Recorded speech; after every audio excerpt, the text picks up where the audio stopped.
نئی خوبصورت اور جوان سال پڑوسن محلے میں آباد ہوئی تھی۔ 3 چھوٹے چھوٹے بچے تھے۔ شوہر شکل ہی سے خرانٹ اور بد مزاج لگتا تھا۔ پڑوسن کی صورت دیکھ کر ہی محلے کے مردوں کی تمام تر ہمدردیاں خاتون کے ساتھ ہو گئیں۔ خاتون نے آہستہ آہستہ محلے کے گھروں میں آنا جانا شروع کیا۔ رانا صاحب اور مرزا صاحب کو اپنی اپنی بیگمات کے توسط سے پتہ چلا کہ نئی پڑوسن کا شوہر تندخو اور شکی ہے۔ خاتون شوہر سے کافی ڈرتی ہے۔ یہ سنتے ہی دونوں مرد حضرات کی نگاہیں آسمان کی طرف اٹھ گئیں۔ دل ہی دل میں شکوہ کر لیا کہ یا اللہ کیسے کیسے ہیرے ناقدروں کو دے دیے ہیں۔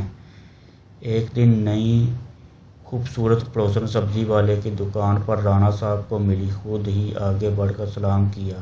رانا صاحب کو اپنی قسمت پر ناز ہوا۔ خاتون نے کہا کہ رانا صاحب برا نہ مانیں تو آپ سے کچھ مشورہ درکار ہے۔ رانا صاحب خوشی سے بولے سے ہو گئے۔ خاتون نے عام گھریلو عورتوں کی طرح بھائی صاحب کہنے کے بجائے رانا صاحب کہا تھا۔ رانا صاحب نے دلی خوشی چھپاتے ہوئے نہایت متانت سے جواب دیا، جی فرمائیے۔ خاتون نے کہا، میرے شوہر کام کے سلسلے میں اکثر شہر سے باہر رہتے ہیں۔ میں اتنی پڑھی لکھی نہیں۔ بچوں کے اسکول کے ایڈمیشن کی سلسلے میں رہنمائی درکار تھی۔ رانا صاحب کچھ کہنے ہی لگے تھے کہ خاتون نے کہا کہ یوں سڑک پر کھڑے ہو کر بات کرنا مناسب نہیں۔ کیا آپ کے پاس وقت ہوگا تو چند منٹ گھر میں آ کر مجھے سمجھا دیں تاکہ میں کل ہی ان کا داخلہ کروا دوں۔ رانا صاحب چند منٹ کیا صدیاں بتانے کو تیار تھے۔ فوراً کہا، جی ضرور۔ رانا صاحب خاتون کے ہمراہ چلتے ہوئے گھر میں داخل ہوئے۔ ابھی صوفے پر بیٹھے ہی تھے کہ باہر اسکوٹر کے رکنے کی آواز آئی۔ خاتون گھبرا گئی۔ یا اللہ میرے شوہر آ گئے۔ انہوں نے تو میرا اور آپ کا قتل ہی کر دینا ہے۔ وہ کچھ بھی نہیں سنیں گے۔ ایک کام کیجیے، یہ سامنے کپڑوں کا ڈھیر ہے، آپ یہ نیلا دوپٹہ گھونگھٹ نکال کر بیٹھ جائیں، کپڑے استری کرنا شروع کر دیں۔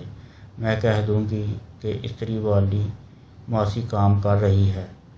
رانا صاحب نے جلدی سے گھونگھٹ کاڑھا اور استری کرنے لگے۔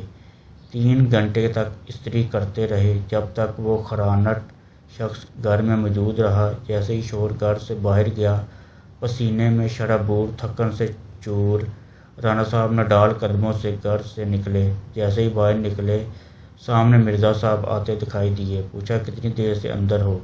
بولے، 3 گھنٹوں سے استری کر رہا ہوں۔ مرزا صاحب نے تعصب سے دیکھا اور بولے، جس کپڑوں کے ڈھیر کو ہم نے 3 گھنٹے استری کیا، کل میں نے ہی 4 گھنٹے بیٹھ کر دھوئے ہیں۔ کیا تمہیں بھی نیلا دوپٹہ اڑایا تھا؟